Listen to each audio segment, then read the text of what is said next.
Where do I start on this amazing journey of mine? It started in April 2012, which was then what I thought was a normal everyday illness of gastroenteritis. But little did I know at the time that it would last a whole year. It was originally signed off work as care assistant for a small child in a school for 1 week, then 2, then the sick note was actually for a month at a time. The original symptoms of gastroenteritis passed in 3 weeks, but I continued to suffer with pains in my stomach almost all the time. But they worsened after everything that I ate, sometimes making me double over in pain. During the first couple of months, I started losing weight and hardly able to eat anything. The pain in my stomach cramps was so bad. Mum and Julie kept on nagging me to go for prayer. But I didn't really know anyone at the Rock, and my head definitely wasn't in the right place. I couldn't admit it at the time, but I was just being stubborn and trying to find any excuse that I could have not to have prayer. My GP sent me for various tests and then referred me to the hospital. More tests, scans and examinations. By this time it was August and I'd lost almost a stone and still off work. Nothing to show for the problem.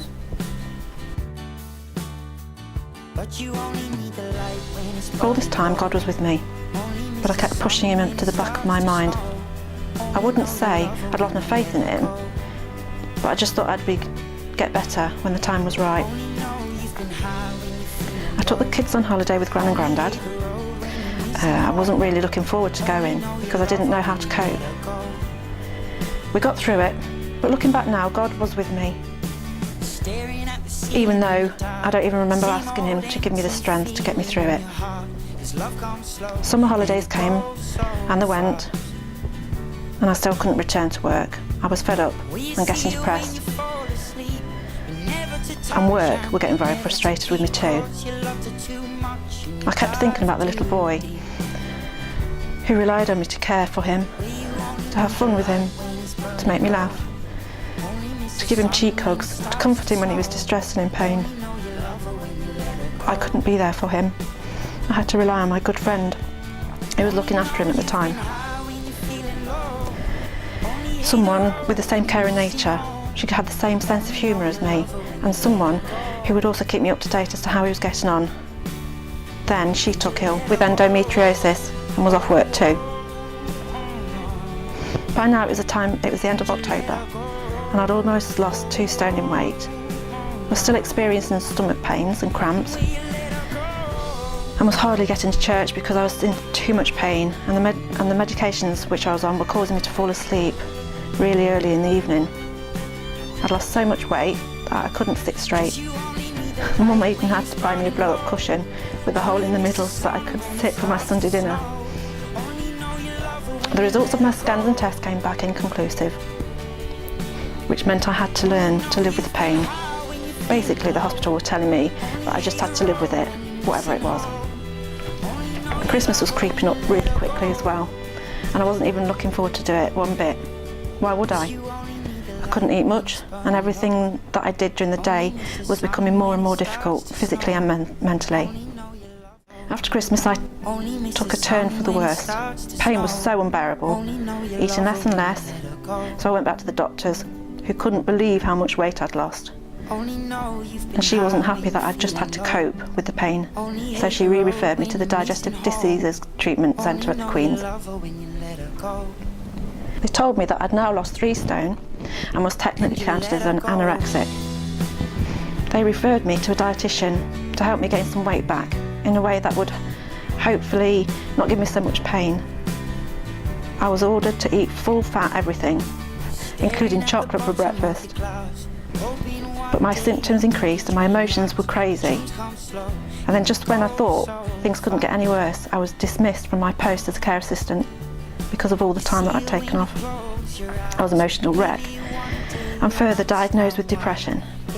I realised I never looked forward to doing anything and dreaded doing everyday normal household chores, and I was crying a lot. Mum, she was amazing. She came to my rescue by arriving at 6 every morning to help me with the morning routine. In time, we realised that drinking milk was an issue. I was diagnosed with lactose intolerance. Little did I know that this was going to be the end of all my pain, but the beginning of an amazing journey. Within 2 weeks, I started to feel the difference. The pain was decreasing, my mental state was returning to its usual chirpy self, and the scales were starting to move in the right direction. I was able to cope with home situations more calmly, and I'd stopped crying at the littlest of things. I was eating more and baking lactose-free cakes and cookies. It's almost been 3 months now since I cut lactose out of my diet. I've put back on 1.5 stones and I'm down to 1 tablet a day instead of the 6 that I was taking, and I feel great for it. I found out recently though that through all my time of suffering, Jan and Martin's rock group hadn't given me up on me either, and I realised that all I went through was in God's timing and plan for me. Whatever the reason, He wanted me to fix my eyes on Him more and start to build up a closer bond with Him. My faith is as strong as it's ever been these past few weeks, and each day I feel closer to Him. I wake up thanking Him for what He's doing in my life. I've even started playing the flute again after 12 years, and I love to worship with Rachel and Joshua on the Cornerton recorder. Just like my GP, God never gave up on me. Now I'm not afraid or embarrassed to declare my faith or listen to worship music in the car with my windows down. In fact, Rachel and Joshua are always asking me why I have to bring Jesus into everything and pray about everything all the time. I'm looking forward to the future and thanking Jesus every day for what He has and is doing in my life. I'm looking forward to what He has planned for my journey with Him. Only miss the sun when it starts to snow. Only know you love her when you let her go.